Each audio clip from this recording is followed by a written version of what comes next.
психу не плачь. Я сейчас сам заплачу. Братан, здорово.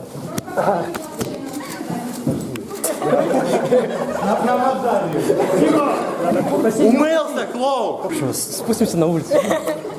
Як ви Не, может в відчуваєте клетке себе? еще посидишь, не, братан? Як ви відчуваєте себе? Цудовно, як кажеться. Що ви думаєте про присуд? Я вже знав його ранее, який він буде. Сказали супрацовники міліції, які мені Калі було везли. сьогодні? Так. Все добре, я перемог. Які у вас плани? Ну, будемо працягваць змагацца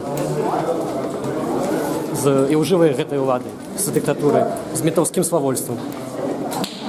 Свобода еще не знаю. Повторим. Объявите, пожалуйста.